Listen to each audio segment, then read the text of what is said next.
Welcome everyone to a Common Canvases collaborative event called a beach trip. My particular aspect of this event is having to paint the scene, the background, the backdrop for our event, which is a beach scene.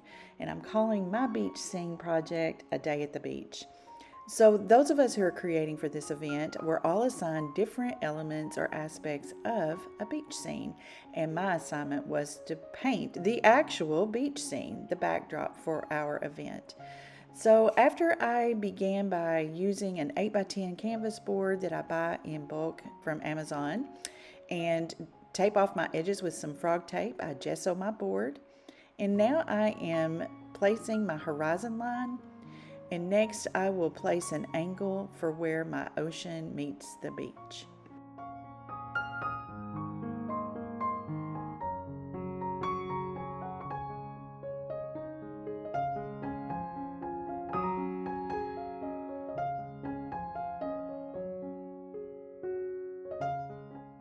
I'm going to begin with painting a beautiful blue sky, and I want to pay attention to making the very top of my sky the darkest shade of my blue, and just begin adding some white to kind of soften that blue as we come down and meet the horizon line. Then I begin to lay in using kind of a caramel color, just to bring in an orangey effect for the horizon line of where the sun is setting, and just providing that sweet, beautiful division between the air and the sea.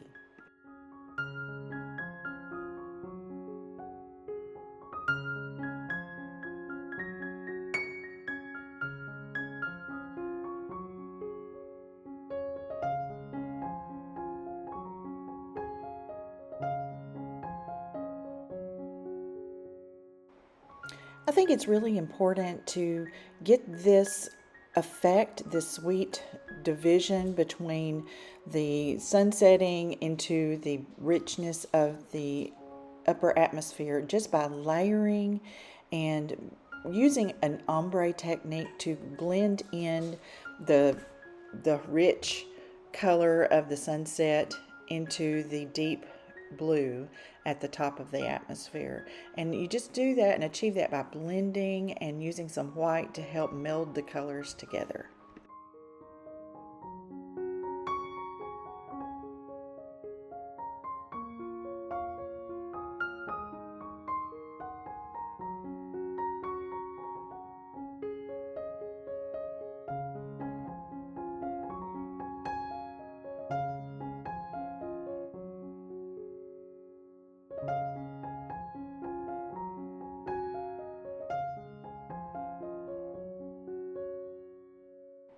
And now I'm ready to begin painting in the ocean, and just carefully meeting this deep blue right up to that horizon line where the sky meets the sea, and making that area of the ocean just very deep and rich.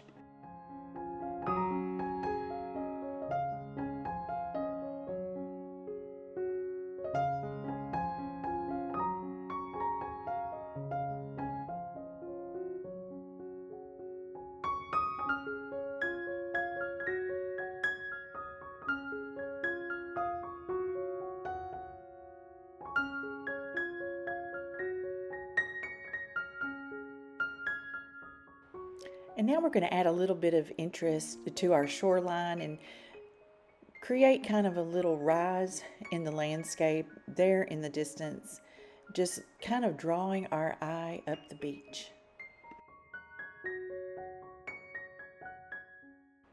And now we'll begin to create the beach itself.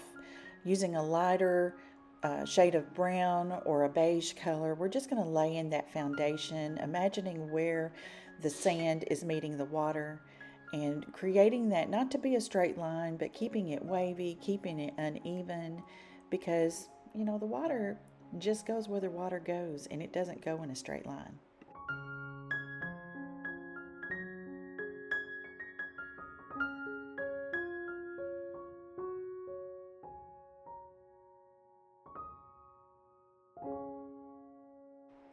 And now I'm beginning to lay in some depth because when you look at the beach, you see all those dips and all the imprints of where we've walked, and the water has etched its way up onto the shore. And so now we're laying in that depth of those pockets that all of this has created. And then we're going to just continue with this layering process.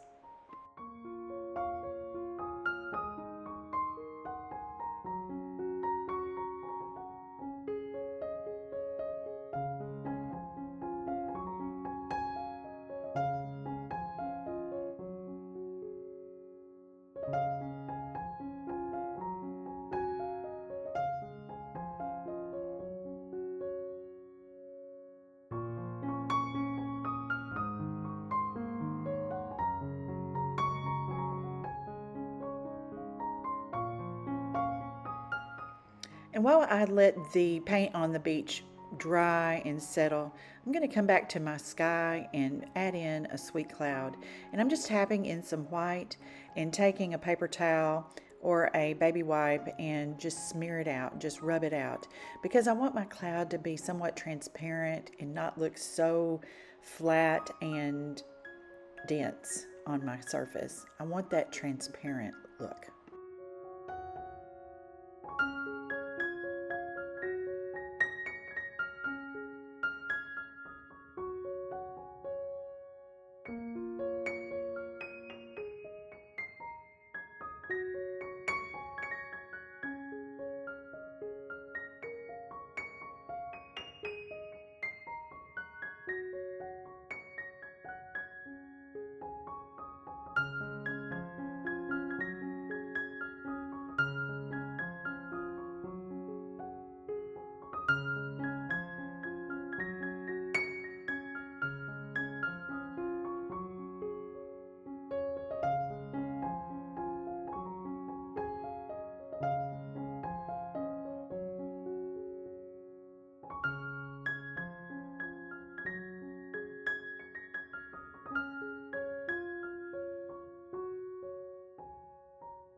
You may be asking why I didn't make all of that blue meet the beach, but I wanted to leave a gap where I could bring in a lighter shade and begin to lay in the foam, the caps, the water caps, of how the water begins to roll toward the beach and creates those levels of interest. And I didn't want to fill up all that depth right there because I really wanted to keep things very light as the water moves toward the beach.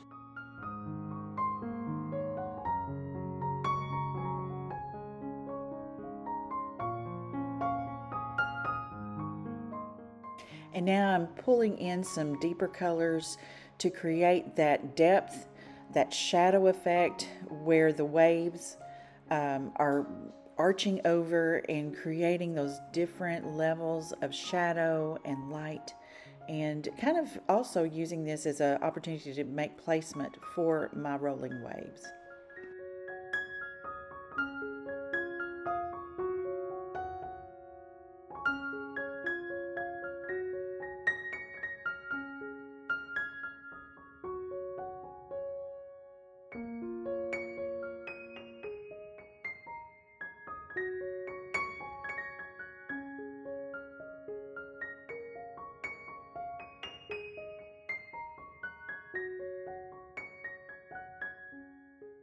I think it's important too to be sure to place the depth, the shadow, where the water is coming up on the beach and you have that area where the water is touching the beach. And it does create a slight shadow. So I want to be very soft with my pressure with my brush and be very light, but still add that deeper color where things come together.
And now I'm coming back in to add those white foam caps of the waves. And just keeping in mind the perspective of things that are further away are smaller and they become larger as they come close. So as we add in those caps, we want to keep that in mind and don't have things so wide that it takes away the effect of those waves.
And now I'm just pulling in some additional shades of blue in between the crests of the waves to help give that variation that you see in the water. You know, if you really study and look at photos of the ocean, it's not just one color. Our brain might want to think it is, but when you really make your eye slow down and kind of look for the differentiations. There's a lot of different shades of blue in that water, on top of it, underneath the waves. And I'm just laying in some of those variations and blending things together to help with the effect of those crashing waves.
I think it's really important too with some of these wave caps, the water caps, to make some of those arches point down and touch the water in front of the wave.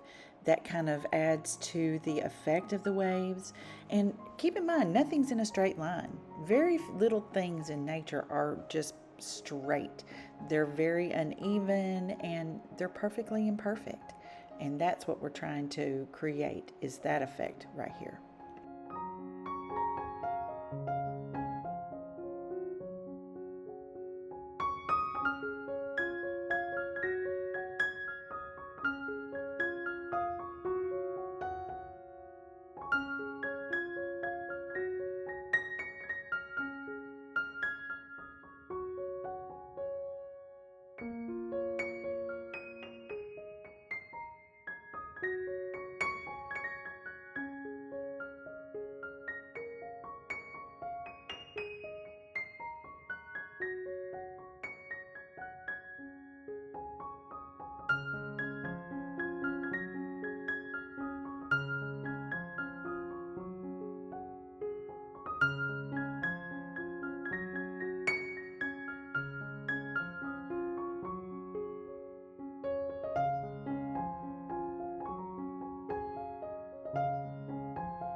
And now I'm bringing my attention back to where the water meets the beach.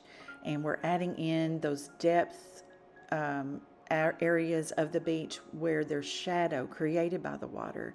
And even if the water is just very much on top of the sand, you're going to have that very small line of shadow that's going to help give this area dimension. Even this section where things are really tight or things are very close together, there's dimension there, and that's what we're trying to achieve at this point.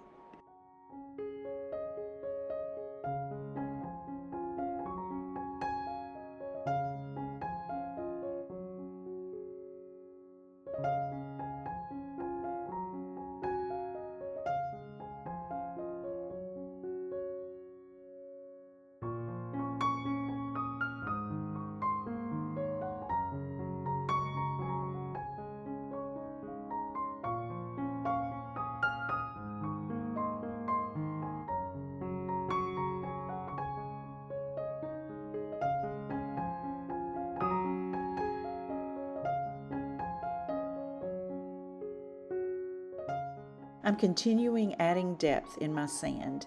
I really want to increase that level of the pockets or the holes created by footprints, by animals, by sea life. And this is going to be an area that is going to be underneath the next layer. Layering is very important in this process. But I'm using really rich colors, and they're going to have an effect on how the next layer is appearing. That's the word I'm looking for. As it appears from underneath. Just watch. You'll see how it all comes together.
With just as important as it is to lay in the depth, the pockets, the underlayment of the sand, it's just as important to add the highlight.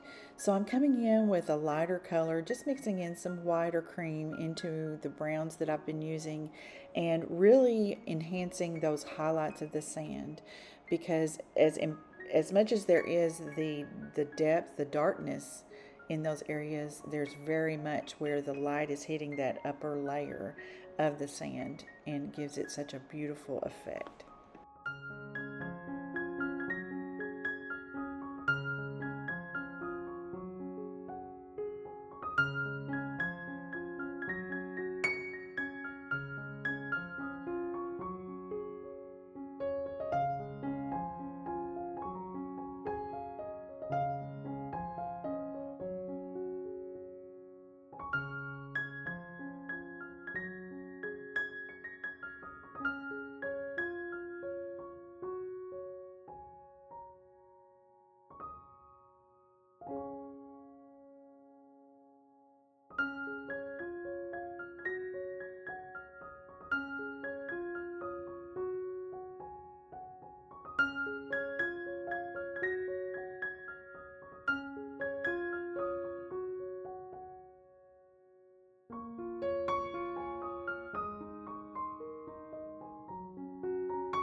And now I'm bringing it all together by pulling in a mid-tone color and just kind of tapping it in, so it not only helps with a texture effect, but it kind of helps marry the depth with the highlights. And I'm not covering up everything with this pouncing or dotting effect. I'm being sure that I'm leaving some of everything peeking through.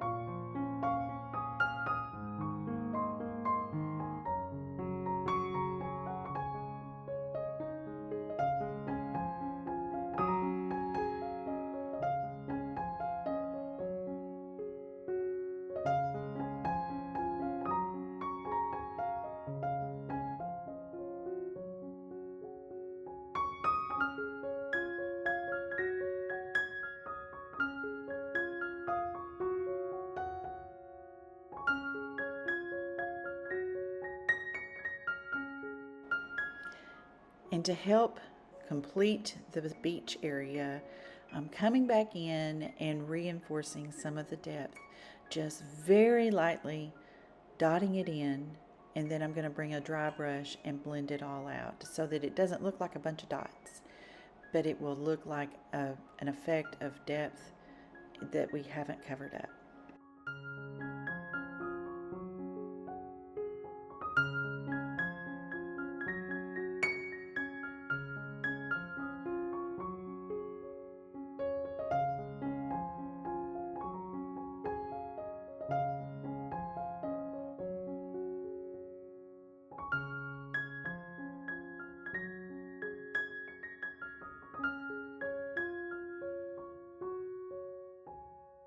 And my favorite part of the whole project is the unveiling, or the removing of the frog tape, to show that crisp line and see that finished piece.